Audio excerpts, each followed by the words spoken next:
Por que você não me fala do seu novo personagem?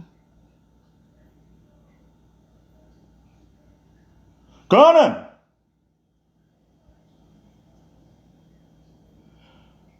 Conan foi o homem mais implacável que já existiu. Ele tinha uma longa cabeleira negra na cabeça e olhos de cristais azul. Era lutador, nascido no campo de batalha. Para ele, o combate é um estilo de vida. É tudo o que ele sabe, tudo o que precisa saber.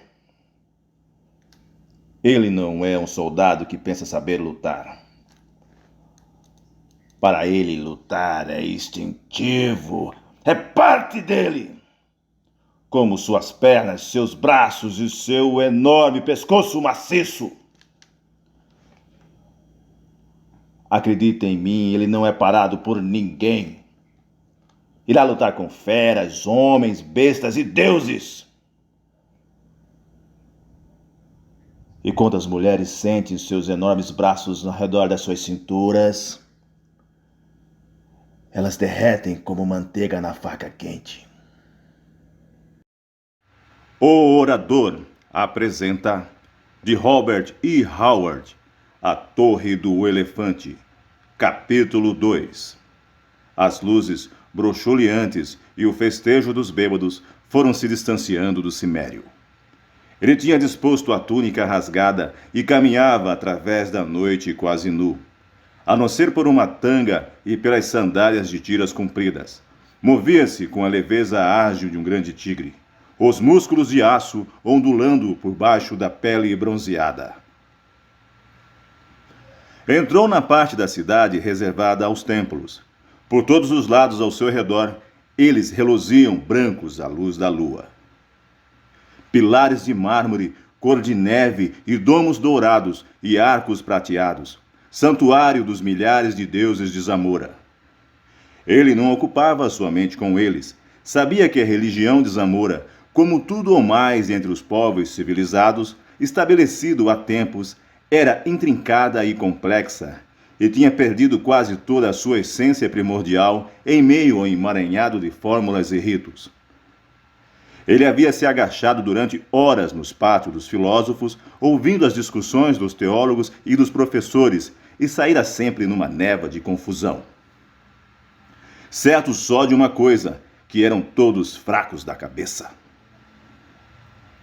Os deuses dele eram simples e compreensíveis. Kron era o seu chefe e vivia numa grande montanha, de onde enviava condenações e morte.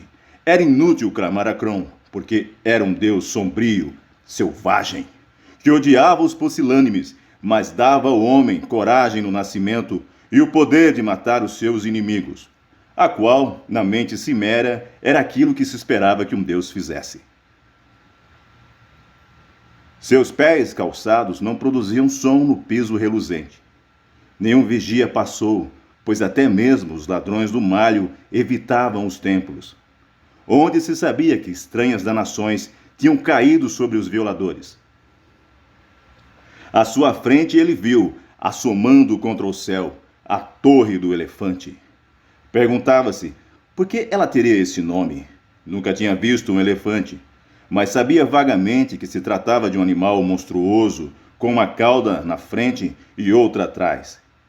Isso um viajante ximita lhe contou, jurando ter visto esses bichos aos milhares nos países hircanianos.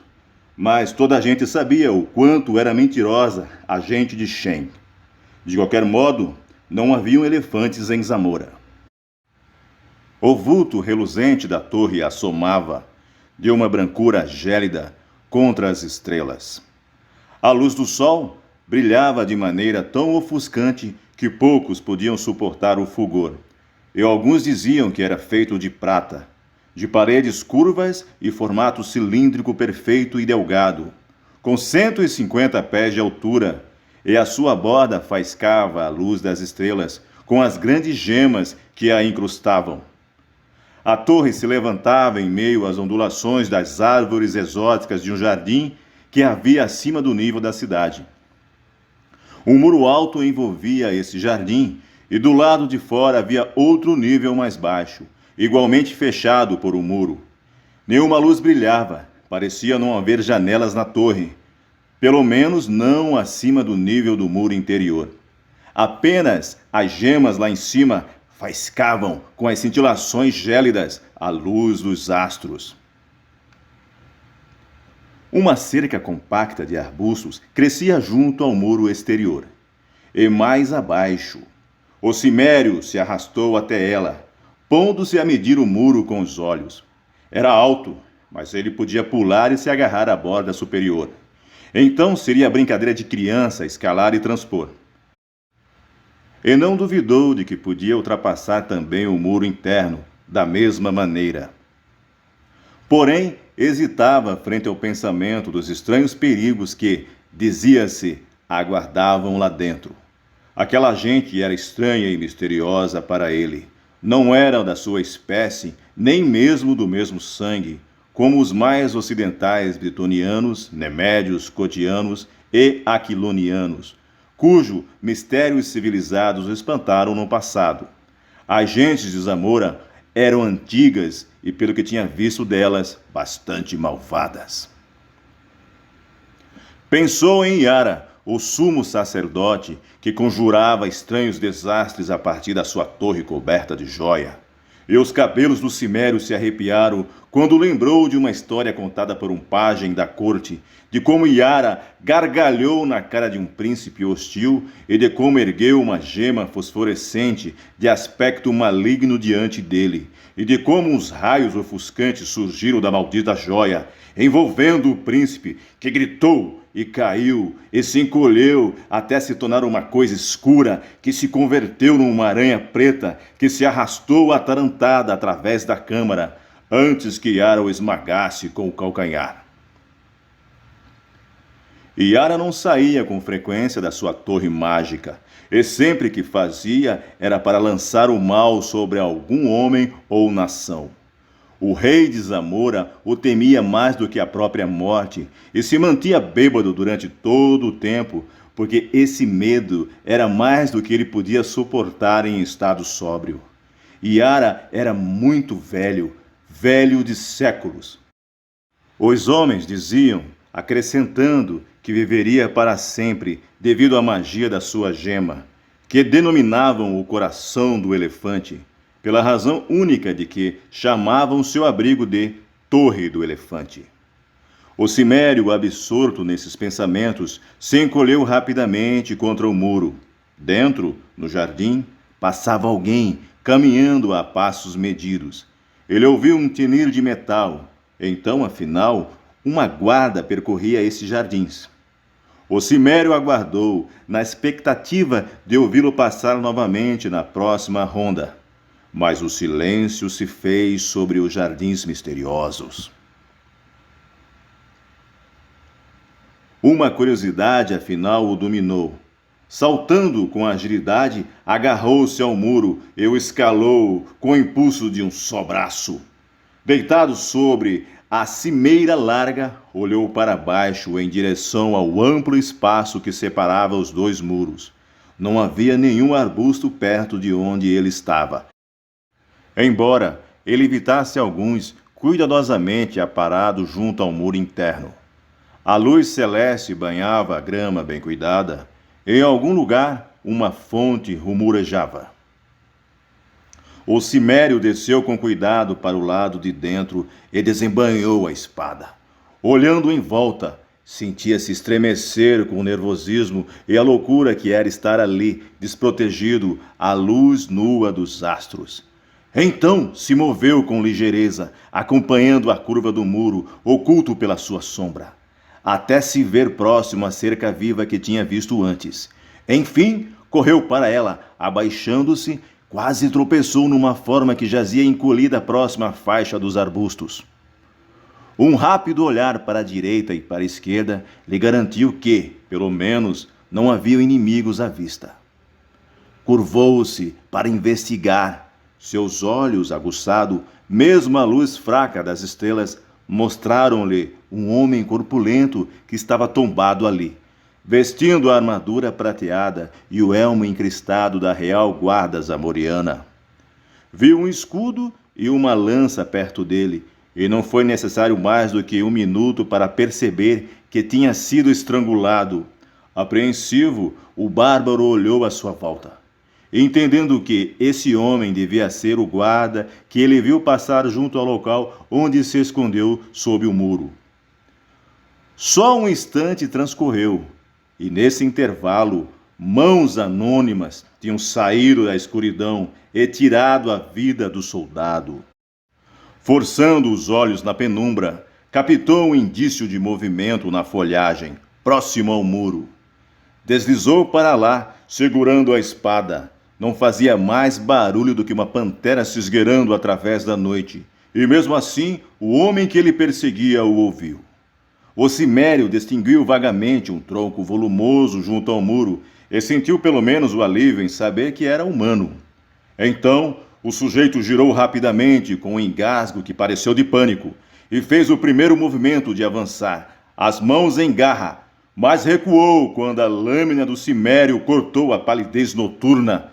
Por um momento de tensão, nenhum dos dois disse nada, e cada um aguardou, na expectativa do que quer que viesse. Você não é um soldado, Sussurrou o estranho finalmente. você é só um ladrão, como eu mesmo. E quem é você? Perguntou o cimério com um murmúrio cheio de suspeita. Taurus da Nemédia. O cimério baixou a espada. Ouvi falar de você. Os homens o chamam de príncipe dos ladrões. Um riso baixo veio como resposta. Taurus era tão alto quanto o cimério e mais pesado. Tinha um ventre largo e gordo, mas cada um dos seus movimentos sugeria um magnetismo dinâmico e sutil, que se refletia nos olhos sagazes, mesmo à luz fraca das estrelas. Estava descalço e carregava consigo um rolo que parecia ser uma corda forte, cheia de nós dispostos em intervalos regulares. Quem és tu? Ele sussurrou. Conan, o cimério, respondeu o outro. Venho para roubar a joia de Yara, que os homens chamam de coração do elefante. Conan percebeu o grande ventre do homem que se agitava num riso, mas não era de zombaria. Por Bel, Deus dos ladrões, sussurrou Taurus. pensei que somente eu teria coragem de tentar essa jogada. Esses amorianos se denominam a si mesmo de ladrões. Ah, Conan, vamos tentar isso juntos, se você quiser. Então, você também está atrás da gema? E do que mais estaria? Meus planos foram feitos há meses, mas você, suponho, agiu por impulso repentino, meu amigo. Foi você que matou o soldado? Certamente.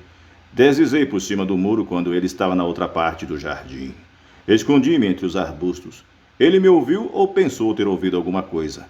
Quando veio bisbilhotar, foi moleza agarrá-lo por trás, segurar o seu pescoço e arrancar fora sua tola vida. Era como a maioria dos homens, meio cego na escuridão.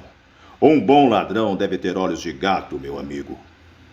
Você cometeu um erro, disse Conan. Os olhos de Taurus faiscaram perturbados. Eu? Um erro? É impossível. Devia ter arrastado o corpo para baixo dos arbustos. Falou o noviço ao mestre da arte. Não trocarão a guarda até depois da meia-noite. Se alguém vier à procura dele agora e encontrar o seu corpo, correrão até Yara, trombeteando a notícia, e nos darão tempo de escapar. Se não o encontrarem, sairão por aí, esmiuçando os arbustos, e nos pegarão como ratos numa armadilha. Acho que você está certo, concordou Conan. Então, agora preste atenção. Desperdiçamos tempo demais nessa maldita conversa. Não há guardas no jardim interno. Guardas humanos, quero dizer. Embora haja sentinelas ainda mais mortais. Foi a presença delas que me intimidou durante muito tempo. Mas finalmente descobri um jeito de lhe passar a perna. E quanto aos soldados na parte baixa da torre? O velho Yara mora na câmara em cima. E é por esse caminho que nós iremos. E voltaremos, assim eu espero. Não se preocupe em saber como. Já descobri um jeito. Vamos nos esgueirar por baixo a partir do topo da torre e estrangular o velho Yara antes que jogue um dos seus malditos feitiços em nós. Pelo menos tentaremos. É a chance de sermos transformados em aranhas ou sapos contra as riquezas e o poder deste mundo. Todos os bons ladrões precisam assumir riscos. Eu irei tão longe quanto qualquer homem, disse Conan, descalçando as sandálias. Então, me siga. Virando-se Taurus, deu um pulo, se agarrou ao muro e o galgou. Sua agilidade era impressionante, considerando-se seu peso. Parecia quase deslizar sobre o topo. Conan o seguiu e, deitando-se sobre a cimeira larga, falaram-se cautelosamente entre sussurros. Não vejo nenhuma luz, Conan murmurou. A parte baixa da torre parecia muito com a porção que se via a partir do jardim exterior. Um cilindro perfeito, liso, sem aberturas aparentes. Há janelas e portas construídas com habilidade. Taurus replicou. Mas estão fechadas. O ar que os soldados respiram vem de cima. O jardim era um poço indistinto de sombras, onde arbustos e árvores baixas agitavam obscuramente a luz do céu. A alma cautelosa de Conan sentiu a aura de uma ameaça latente pairando sobre o jardim.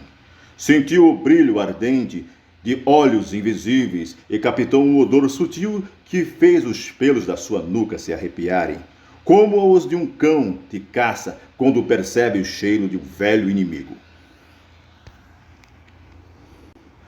Siga-me, murmurou Taurus, e fique atrás de mim, se dá valor à vida. Tirando do cinturão que parecia ser um tubo de cobre, o Nemédio saltou com leveza para o gramado interior. Conan o acompanhava de perto, a espada em punho, mas Taurus o empurrou para trás, para junto do muro, e não deu sinal de avançar. Toda a sua atitude era de expectativa tensa, e seu olhar, tal como a de Conan, fixava na massa sombria dos moitedos a alguns metros adiante. Esses moitedos se agitaram, embora a brisa tivesse cessado. Então, 2 olhos grandes brilharam em meio às sombras trêmulas, e atrás deles outras faíscas se acenderam na escuridão. Leões! Murmurou Conan. Sim, durante o dia são mantidos em cavernas subterrâneas embaixo da torre. É por isso que não há guardas no jardim. Conan contou os olhos rapidamente. 5 à vista, talvez mais nos arbustos, e vão nos atacar. Silêncio! Sussurrou Taurus, e se afastou cautelosamente do muro, como se pisasse em lâminas, erguendo o tubo delgado. Rugidos lentos percutiram nas sombras, e os olhos de fogo avançaram. Conan podia sentir as mandíbulas enormes e espumejantes, e os tufos das caudas vergastando os flancos vermelhos. A atmosfera tornou-se tensa. O cimério agarrou a espada, esperando o ataque e o choque dos corpos gigantes. Então, Taurus levou aos lábios a ponta do tubo e soprou com força. Um jato comprido de poeira amarelada espirrou do outro lado e, de pronto, se expandiu numa nuvem compacta de cor verde e amarela, que se abateu sobre os arbustos, apagando os olhos brilhantes. Taurus voltou correndo para o muro. Conan olhava sem entender. A nuvem espessa escondeu os arbustos, e de lá não veio nenhum som. Que feitiço é esse? Perguntou o cimério incomodado. Morte, meu amigo. O Nemédio sussurrou. Se um vento se levanta e sopra de volta contra nós, precisaremos pular o muro. Mas não. O vento está quieto, e agora ela se dissipa. Espere até que desapareça totalmente. Respirá-la significa morte. No momento, somente algumas manchas amarelas pairavam espectralmente no ar. Enfim, desapareceram, e Taurus mandou que seu parceiro avançasse. Esgueiraram-se até os arbustos, e Conan engoliu seco. Estendidas entre as sombras havia 5 formas grandes e avermelhadas, o fogo dos seus olhos implacáveis apagados para sempre. Um cheiro adocicado e enjoativo pairava na atmosfera. Morreram sem fazer barulho? Murmurou o cimério. Taurus, o que era esse pó? É feito do lótus negro, cujas flores se abrem nas florestas perdidas de Kitai, onde vivem apenas os sacerdotes de Yun, de crânios amarelos.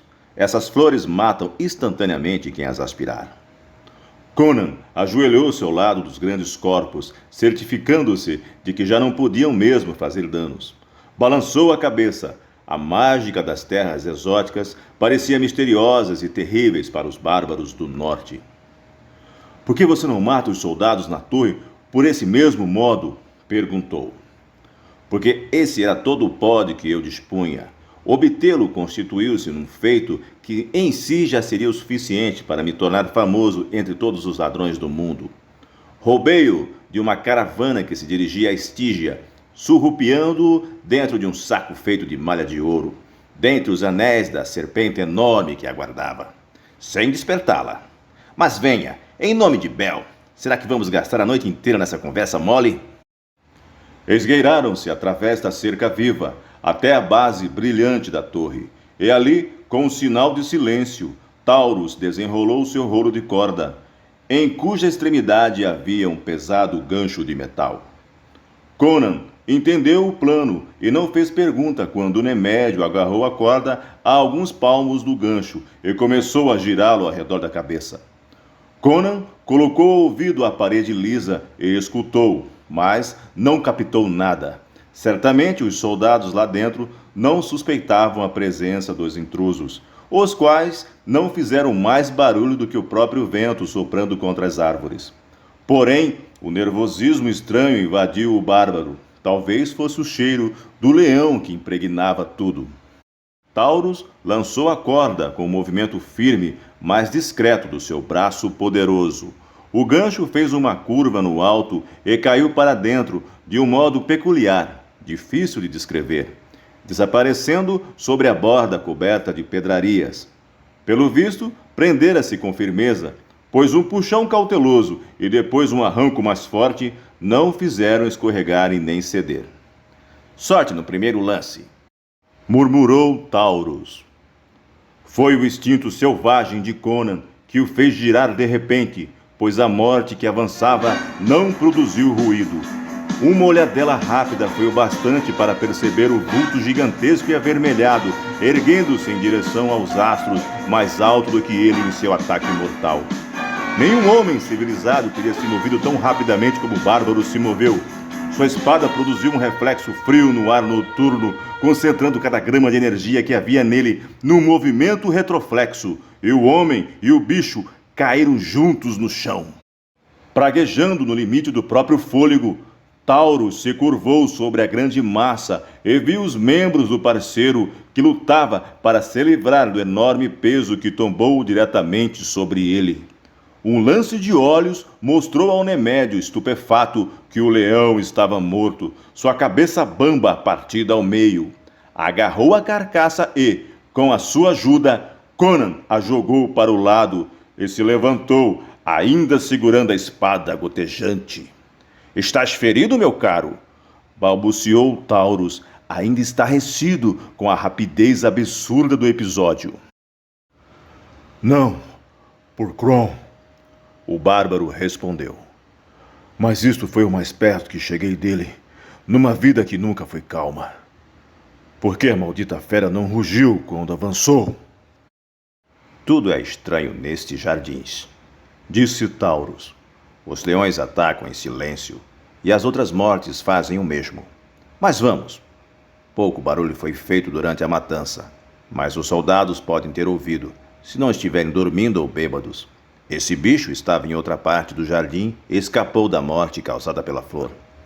Mas com certeza não há outros. Devemos subir pela corda. Nem preciso perguntar a um cimério se ele é capaz. Se ela suportar o meu peso? Conan resmungou, limpando a espada na grama. Suporta 3 vezes o meu. Taurus respondeu. Foi trançada com as mechas de mulheres mortas que retirei de túmulos à meia-noite e mergulhei no vinho mortal do Upasti ou Té, para lhe dar resistência. Irei na frente, e você me seguirá de perto. O Nemédio agarrou a corda e, enganchando o joelho nela, começou a subir. Erguia-se como um gato, ignorando o desajeito aparente do seu próprio corpanzil. O cimério o seguia. A corda balançava e se torcia, mas os escaladores não se detiveram. Ambos já haviam feito escaladas mais difíceis antes. A borda coberta de pedraria jazia lá no alto, bem acima deles, projetando-se para fora em perpendicular, fato que facilitava bastante a subida. Foram subindo em silêncio, as luzes da cidade se alastrando cada vez mais para longe enquanto escalavam. As estrelas no alto cada vez mais pálidas, comparadas às cintilações das pedras que ornavam a borda. Por fim, Taurus ergueu a mão e agarrou a borda, trepando nela, transpondo-a. Conan se deteve por um momento sobre a aresta, fascinado com as grandes pedras de aspecto gelado, cuja rutilência ofuscava os seus olhos. Diamantes, rubis, esmeraldas, safiras, turquesas, selenitas, incrustados junto como estrelas na prata reluzente. À distância, suas diversas cintilações pareciam imersas num único fulgor pulsante e branco, mas agora de perto, coruscavam como 1.000.000 de irações e luzes multicores, hipnotizando-o com seu brilho. Há uma fortuna fabulosa aqui, Taurus. Ele sussurrou. Porém, o Nemédio respondeu com impaciência. Vamos logo. Se agarrarmos o coração, todas estas outras coisas serão nossas. Conan transpôs a borda cintilante. O nível do topo da torre ficava alguns pés abaixo da faixa das pedrarias. Era plano, feito de alguma substância azul, adornada com o ouro que refletia a luz das estrelas. De modo que o todo lembrava uma grande safira polvilhada de pó de ouro. Do lado oposto àquele pelo qual entraram, parecia haver um tipo de câmara, construída acima do teto. Era do mesmo material prateado que as paredes da torre, adornada por desenhos feitos com gemas menores. Sua porta única era de ouro, com a superfície recortada em escamas e incrustada de joias que cintilavam como o gelo. Conan deu uma olhada no oceano pulsante de luzes que se estendiam lá embaixo. Então olhou para Taurus. O Nemédio recolhia e enrolava a corda. Mostrou a Conan onde o gancho tinha se prendido. Uma fração de polegada da ponta se afundara numa grande pedra rutilante, no lado interno da borda. A sorte esteve em nosso lado outra vez, murmurou. Era de se supor que o nosso peso combinado arrancasse aquela pedra. Siga-me. Os perigos reais dessa aventura começam agora. Estamos na toca da serpente e não sabemos onde ela está escondida. Como tigres à espreita, atravessaram furtivos o piso coruscante e sombrio e pararam em frente à porta metálica. Com uma mão sutil e cautelosa, Taurus tentou empurrá-la. Ela cedeu sem resistir, e os comparsas olharam o interior, prontos para qualquer coisa. Por sobre o ombro do Nemédio, Conan teve um vislumbre da câmara brilhante, cujas paredes, bem como teto e piso, estavam cobertas por grandes gemas brancas que tornavam clara e fulgante e que pareciam ser a única iluminação. Por dentro, parecia não haver vida nenhuma. Para que fechemos nossa via de fuga, sussurrou Taurus. Vá até a borda e espie para todos os lados. Se vir algum soldado se movimentando nos jardins ou qualquer outra coisa suspeita, retorne e me diga. Esperarei por você dentro da câmara. Conan viu pouco sentido nisso e, interiormente, suspeitou do companheiro, mas fez o que Taurus mandou. Enquanto se afastava, o Nemédio atravessou a porta e fechou-a atrás de si. Conan se arrastou até a borda da torre e logo retornou ao ponto de partida, sem ter visto nenhum movimento suspeito no mar de folhas que ondulavam discretamente lá embaixo. Voltou-se para a porta e, súbito, de dentro da câmara, veio um grito estrangulado. O cimério pulou para a frente, eletrizado. A porta metálica se abriu e Taurus apareceu, emoldurado pelo brilho frio atrás dele. Titubeava e seus lábios estavam abertos, mas só um estertor seco provinha da garganta. Segurando-se na porta, cambaleou por um momento e então se estatelou no chão, agarrando a própria garganta. A porta se fechou atrás dele. Conan, abaixando-se como uma pantera encurralada, não viu nada na sala atrás do Nemédio, no breve instante em que a porta se abriu parcialmente. A não ser que uma ilusão da luz tivesse feito parecer que uma sombra disparava através do piso brilhante, nada seguiu Taurus para fora, sobre o teto, e Conan se curvou sobre o homem. O Nemédio tinha um olhar dilatado e fixo, como se presa de um espanto terrível. As mãos se agarravam à garganta e os lábios balbuciavam e grunhiam. Então, subitamente, ele ficou imóvel e o cimério assombrado entendeu que tinha morrido e sentiu que Taurus morrera sem saber que tipo de morte o tinha abatido. Conan olhou estarrecido para a porta dourada e enigmática, naquela sala vazia, com suas paredes cobertas de gemas brilhantes. A morte se abateu sobre o príncipe dos ladrões, tão ligeira e misteriosamente quanto ele mesmo tinha liquidado os leões nos jardins lá embaixo. Cautelosamente, o bárbaro apalpou o corpo inerte do homem em busca de um ferimento. Mas as únicas marcas de violência que encontrou estavam entre os ombros, quase na base do pescoço taurino. 3 feridas pequenas que pareciam-se como se 3 unhas se tivessem cravado na carne e se retirado. As bordas do ferimento eram pretas e um vago cheiro de podridão exalava. Dardos envenenados? Pensou Conan. Mas nesse caso, os projéteis ainda deveriam estar nas feridas.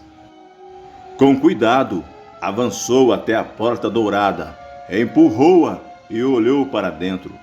A câmara continuava vazia, banhada pelo brilho frio e pulsante da miríade de gemas. No centro do teto, notou por acaso um formato curioso, um padrão com 8 lados, no centro do qual cintilavam 4 gemas com uma chama vermelha em nada semelhante ao brilho alvacento das outras pedras. No lado oposto da sala havia outra porta, semelhante àquela onde ele estava parado, a não ser pelo fato de não estarem entalhadas no padrão de escamas. Foi dali que a morte veio? E tendo abatido sua vítima, teria se retirado pelo mesmo caminho? Fechando a porta atrás de si, o cimério avançou para dentro da câmara. Seus pés descalços não faziam ruído no piso de cristal. Não havia cadeira ou mesas na câmara. Apenas 3 ou 4 almofadas de seda, bordadas em ouro com estranhos desenhos em serpentinas. E várias arcas de mogno adornada em prata. Algumas estavam fechadas com pesadas trancas de ouro e outras jaziam abertas, as tampas jogadas para trás, revelando montes de joias numa confusão descuidada de esplendor que maravilhou os olhos do cimério. Ele praguejou consigo mesmo. Só naquela noite já tinha visto mais riqueza do que jamais sonhou existir no mundo. E ficava tonto em pensar no valor que deveria ter a pedra que estava procurando. Estava agora no centro da sala, avançando, curvo, com a cabeça para a frente, em atitude de alerta, a espada precedendo-o. Quando a morte se lançou contra ele em silêncio, uma sombra alada que deslizava sobre o piso brilhante foi o seu único aviso. E o salto instintivo que deu para o lado salvou a sua vida. Num relâmpago, teve o vislumbre do horror negro e peludo que passou por ele com estalo de presas esmagadoras. E alguma coisa espirrou no seu ombro nu, queimando-o como gotas de fogo e líquido infernal. Saltando para trás, com a espada em punho, viu o monstro saltar no chão, rodopiar e arremeter contra ele numa velocidade estonteante. Uma aranha preta gigantesca, como só se veria num pesadelo. Era do tamanho de um porco, e suas 8 pernas peludas e grossas impeliam vigorosamente o seu corpo medonho sobre o chão. Numa postura inclinada para baixo, seus 4 olhos malignos e vítreos brilhavam com uma horrenda inteligência, e suas presas cotejavam o veneno que, Conan sabia, dada a queimação no seu ombro, onde umas poucas gotas tinham respingado quando a coisa atacou e errou. era o portador de uma morte rápida. Esse era o assassino que baixou do seu poleiro no meio do teto, descendo por um fio de teia até o pescoço do Nemédio. Que tolos eles foram em não ter suspeitado que as câmaras superiores estariam vigiadas tal como as inferiores. Esses pensamentos relampejaram na mente de Conan quando o monstro se aproximou. Deu um pulo e a coisa passou por baixo dele, rodopiou e atacou de novo. Desta vez, ele evitou a investida com um salto largo para o lado e contra-atacou como um gato. Sua espada cortou uma daquelas pernas peludas e, novamente, ele escapou por pouco. Quando o monstro deu uma guinada em sua direção, as presas estalando diabolicamente, mas a criatura não continuou a perseguição. Voltando-se, disparou através do piso de cristal e foi subindo pela parede até o teto, onde se encolheu por um instante, olhando para ele com olhos rubros, demoníacos. Então, sem nenhum aviso, lançou-se através do espaço, estendendo um fio de matéria acinzentada e visguenta. Conan deu um passo para trás, evitando o impacto do monstro, e então se torceu freneticamente, escapando por um triz de ser enredado pela teia cordalada. Percebendo a intenção do monstro, saltou em direção à porta, mas a criatura foi mais rápida, e uma tira rija estendida diante da passagem o tornou prisioneiro.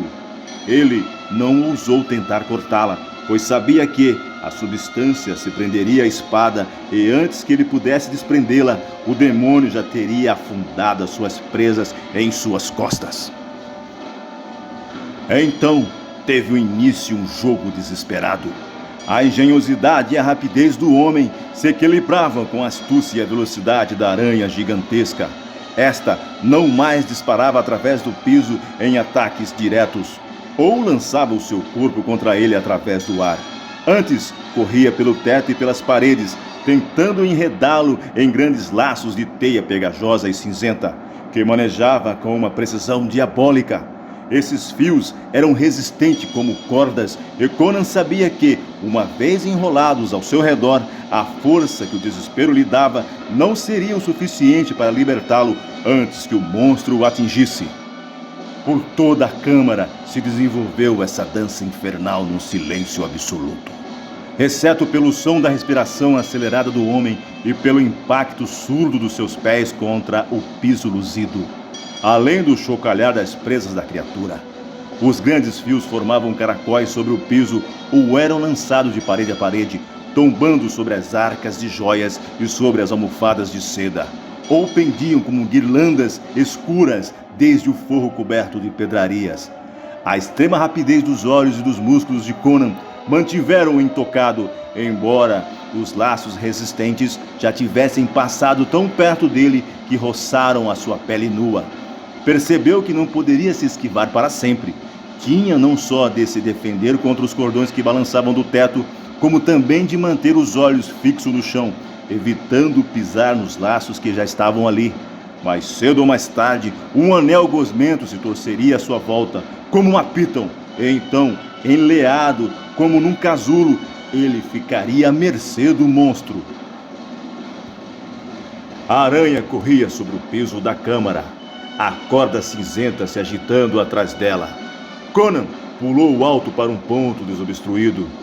Com um giro rápido, o demônio subiu na parede e o fio lançou-se sobre o piso como uma coisa viva, chicoteava próximo ao tornozelo do cimério. Ele se apoiou sobre as mãos quando caiu, agitando-se freneticamente em meio à teia que o capturou como uma tenaz mole ou o abraço de um píton. A criatura peluda já descia rapidamente pela parede para completar a captura. Espicaçado pelo horror, Conan agarrou uma das arcas de joias e arremessou-a com toda a sua força. Foi o movimento que o monstro não esperava. O projétil maciço bateu de chapa sobre o seu dorso, na região onde as pernas pretas se juntavam, percutindo então contra a parede com um rangido amortecido e nojento. Espirraram sangue e um líquido esverdeado, e a massa destroçada despencou no chão, junto com a arca de joias. O corpo preto esmagado jazeu ali, entre a profusão das gemas flamejantes que se esparramou sobre ele, as pernas peludas agitando-se desordenadamente, os olhos moribundos coruscando vermelhos entre as gemas tilintantes. Conan olhou à sua volta, mas nenhum outro horror apareceu. Então começou a se libertar da teia. A substância se prendia tenazmente ao seu tornozelo e às suas mãos, mas finalmente se viu livre e, empunhando a espada, abriu caminho entre as espirais e laços em direção à porta interna. Que horrores havia para além dela, ele não imaginava. O sangue do cimério fervia e, já que tinha chegado tão longe e vencido tantos perigos, estava decidido a ir até o final inexorável da aventura, qualquer que fosse. E sentia que a pedra que procurava não estava entre as que jaziam espalhadas descuidadamente no interior da câmara luminosa. Desfazendo os liames que bloqueavam a porta interna, descobriu que, como a outra, esta não estava trancada. Perguntava-se se os soldados lá embaixo já não teriam sido alertados da sua presença. Bem, ele se encontrava bem acima deles e, se as histórias eram verídicas, estavam acostumados a sons estranhos na torre sobre suas cabeças, ruídos sinistros e gritos de agonia e horror. Fim do capítulo 2.